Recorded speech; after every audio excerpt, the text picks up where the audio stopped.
Theodore Roosevelt was the 26th President of the United States, a writer, conservationist, outdoorsman, and soldier. His many accomplishments included expanding the powers of the presidency and of the federal government in support of the public interest during clashes between big business and labor.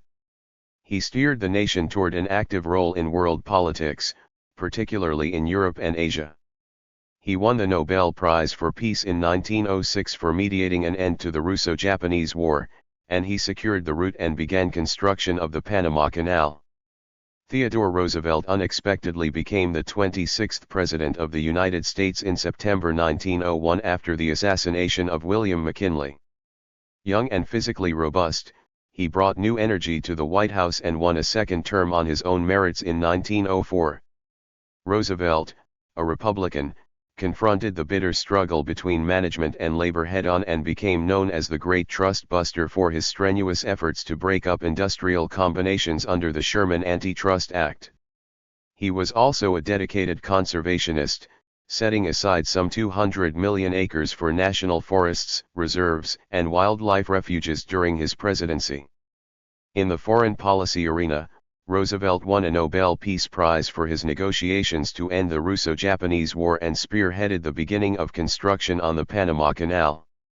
After leaving the White House and going on safari in Africa, he returned to politics in 1912, mounting a failed run for president at the head of a new progressive party. But his complex legacy includes not just his achievements as a progressive reformer and conservationist who regulated big business and established the national park system. Like many of his time, he also believed firmly in the existence of a racial hierarchy topped by those of white Anglo-Saxon descent, a belief that shaped his attitudes and policies on race relations, land rights, and American imperialism. With the assassination of President McKinley, Theodore Roosevelt, age 42, became the youngest president in the nation's history. He brought new excitement and power to the presidency, as he briskly led Congress and the American public toward progressive reforms and an aggressive foreign policy.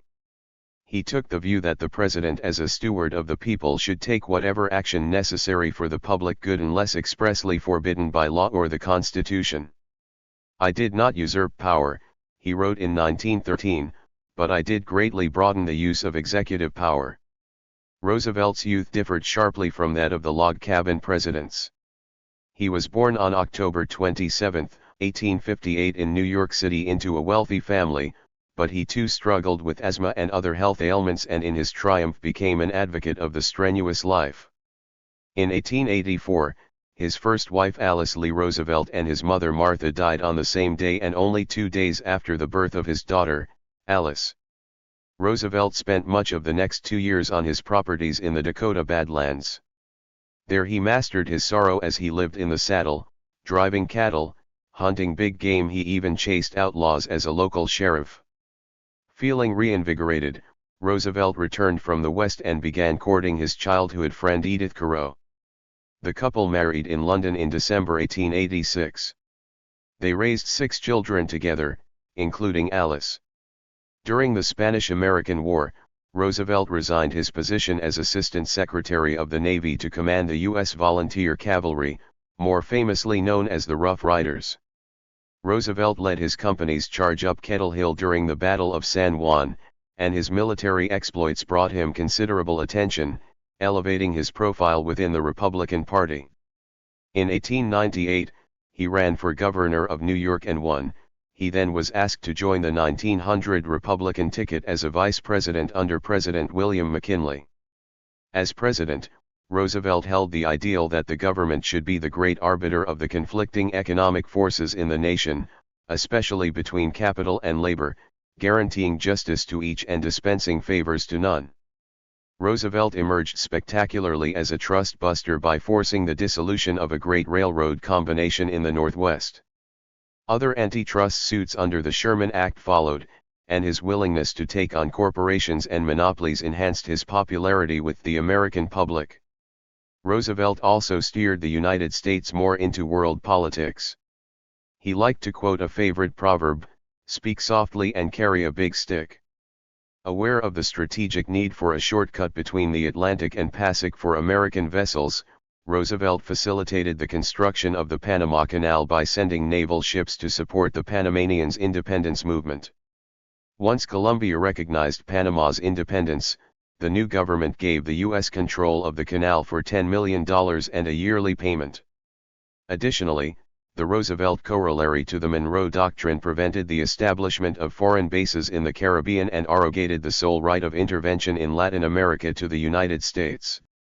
He won the Nobel Peace Prize for mediating the Russo-Japanese War, the first American president to receive this honor. Roosevelt also believed that a powerful navy was key to maintaining peace.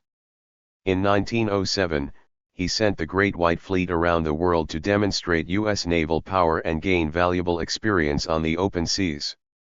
Some of Theodore Roosevelt's most enduring achievements were in conservation. He added enormously to the national forests in the West, reserved lands for public use, and fostered great irrigation projects. He crusaded endlessly on matters big and small, exciting audiences with his high-pitched voice, jutting jaw, and pounding st.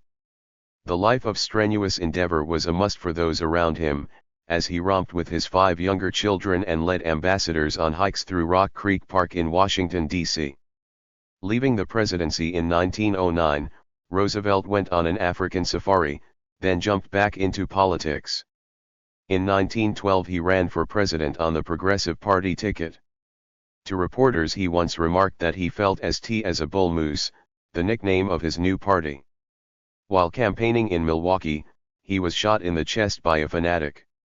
Roosevelt soon recovered, but his words at that time remained applicable at the time of his death on January 6, 1919, "No man has had a happier life than I have led, a happier life in every way."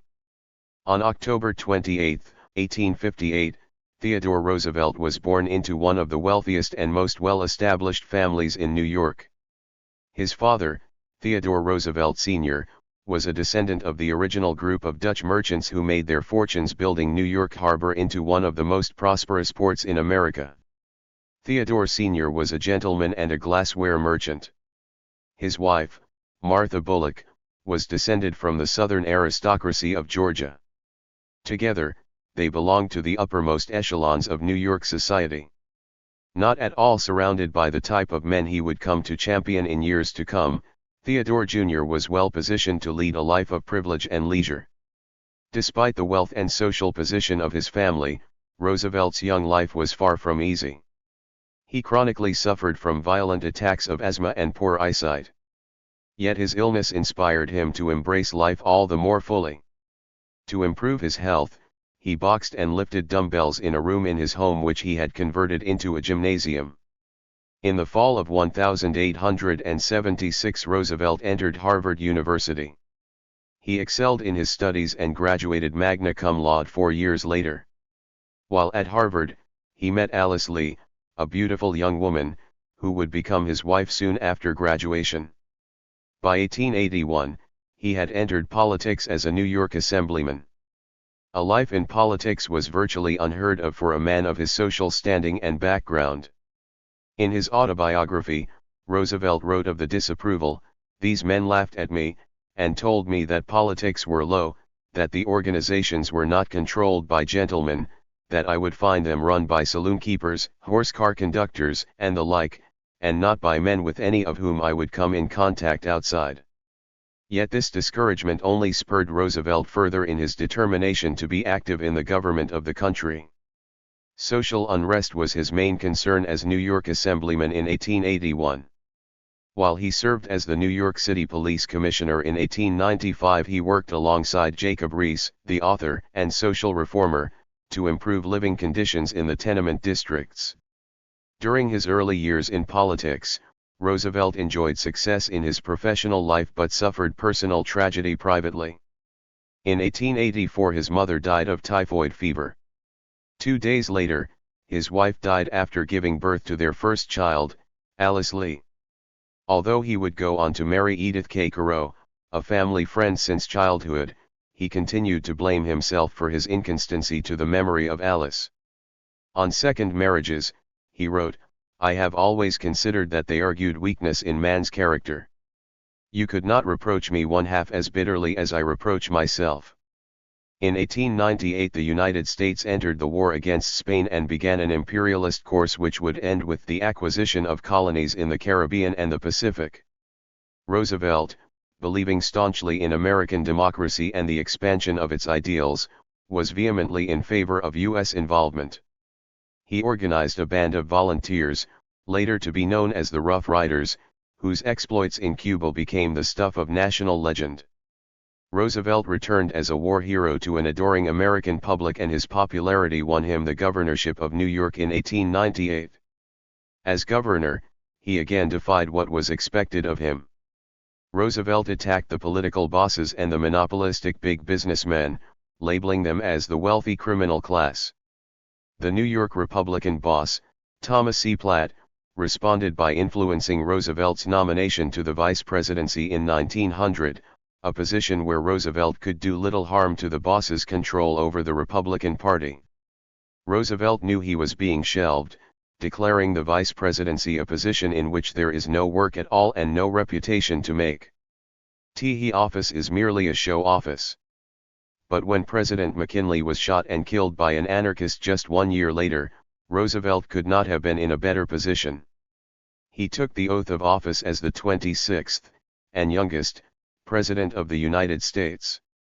In his role as president, Roosevelt expanded the powers of the executive office. He functioned as a moderate progressive, affecting legislation which was pro-environment, supporting labor in the anthracite coal strike of 1902, and trust-busting more than 40 holding companies during his terms in office. Behind all of these actions was his firm sense of moral correctness. The theme of his administration was fairness for all. He promised a square deal for all groups of people. This made him an enemy to the big business interests, who had been favored under McKinley's administration, and a hero to the common man. While adored during his presidency, Roosevelt often pushed at the boundaries of his power and influence. He backed the square deal with a big stick in both domestic and international matters. Fearing foreign intervention when the Dominican Republic could not pay off its debts to European creditors, he declared the United States to be the international policeman of the Western Hemisphere. To the outrage of Latin Americans, Roosevelt boldly assisted with the debt and declared the Republic to be off limits to all countries except the United States. In another questionable gesture, Roosevelt gained the right to build the Panama Canal in 1903, providing a fruitful link between the Atlantic and the Pacific, only after backing Panama's revolt from Colombia, the country with the rights to the zone. Yet his assertive way of using the big stick yielded him great fame. In 1905 he became the first American to win the Nobel Peace Prize after mediating and arranging peace terms between Germany and Russia in the Treaty of Portsmouth. In domestic affairs, he functioned in much the same way. Roosevelt felt that bad trusts, big business conglomerates which hampered free competition, should be exterminated.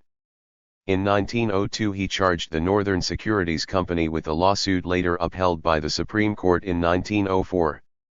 His sense of moral rightness extended to matters of minute detail as well.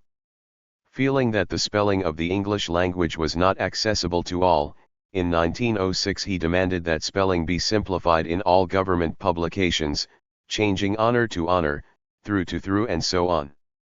The order created a national sensation and placed Roosevelt's manipulation of his powers as president in a new light.